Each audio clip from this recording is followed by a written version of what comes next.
to reason from first principles rather than by analogy. So the normal way that we conduct our lives is we reason by analogy. Elon Musk currently possesses a net worth of $880 billion US. $880 billion. His personal wealth surpasses the entire economy of many nations spread across different corners of the globe. He is a premier billionaire of such a supreme magnitude that simply trying to comprehend how he achieved it requires an extraordinarily deep level of critical analysis.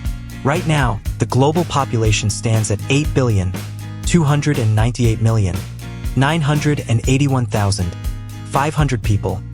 8,298,981,500. This means that if you were to take Elon Musk's money and divide it equally among every single inhabitant of the Earth, each person's individual share would amount to $97,400,000,000 US. $97,400,000,000. In Rwandan currency, we would no longer be counting this value in millions or billions, but rather in the realm of trilliards.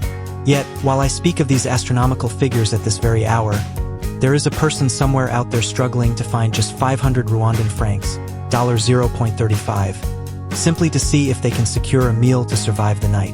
This stark reality forces us to ask a fundamental question. Why?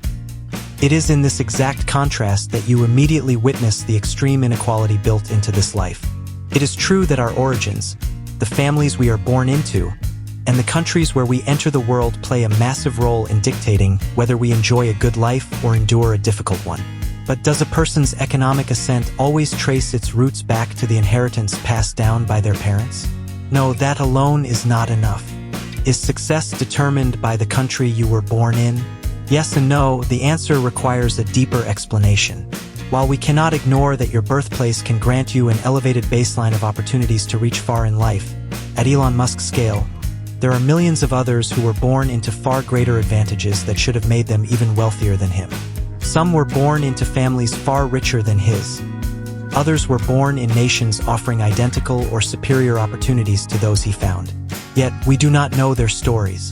This proves that no matter how identical your life opportunities might be, the divergence in your mindset and your capacity for radical innovation will always have the final, definitive word. Therefore, this reality demonstrates that we must look elsewhere for the true answer. This brings us directly to the core conceptual weapon that forged the global titan we know today, the first principles philosophy. This advanced cognitive framework became the ultimate strategy for Elon Musk, Jeff Bezos, and various other billionaires across different industries. In this discussion, we will not focus solely on Silicon Valley success stories. Instead, we will explain these profound intellectual concepts using real-life examples from our own daily lives here at home. In this episode, we are looking for answers to one central question. How can a young man born in a remote rural village in Rwanda, who struggled immensely just to get a modest education, but who harbors grand dreams of establishing a massive enterprise worth billions, actually achieve it by leveraging the available opportunities provided by his home country? How can he utilize the core tenets of first principles philosophy to become a giant, fulfilling the lifelong ambitions he has carried since childhood? Is it even possible? What will it demand of him? How must he conduct himself to make these dreams a reality? Given that millions of his peers have had the exact same dreams, only for their projects to vanish as mere thoughts, how can he become the exception that stands out from the rest? What unique challenges will he face, and how will he overcome them? This discussion is designed to satisfy your curiosity. This program is prepared and presented to you by Francis Nkurunziza. Welcome. The stories of the extraordinary companies we know in Rwanda, across Africa, and around the world do not always begin inside gleaming, polished glass skyscrapers. No, that is not an absolute law. More often than not, you will find that the corporate empires that rewrote history, the ones whose seemingly impossible stories we read today, started from incredibly humble beginnings relative to the massive weight they carry now. Consider a young man born in a specific rural settlement in Rwanda. He was raised in an environment where basic infrastructure was virtually non-existent. The roads were in terrible condition, electricity was a luxury reserved exclusively for the wealthy, and while education was technically open to everyone, it was clear that top-tier schools were meant for rich children, while underfunded, modest institutions were left for the ordinary masses. This young man's dream is to become an engineer, not to be a mere employee for wealthy corporations, but to own his own massive enterprise employing hundreds, even thousands of people.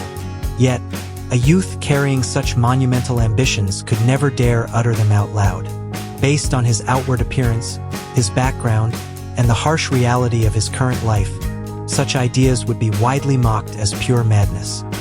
He knows very well that if he lets slip a single word about his true ambitions, the public would instantly ridicule him, shouting, "What you are thinking is impossible. Take those thoughts back to where you found them." Having recognized this reality early on, his dream became a profound, tightly guarded secret that he carried deep within himself. However, he discovered another secret, one he knew could serve as his ultimate weapon to actualize his vision. It is the exact profound methodology that history's greatest minds utilized to become who they were. The first core philosophy, also known as first principles thinking. What exactly is first core philosophy, or first principles thinking? First principles thinking is the practice of analyzing a problem or a complex system by drilling straight down to its absolute roots, down to its very foundation.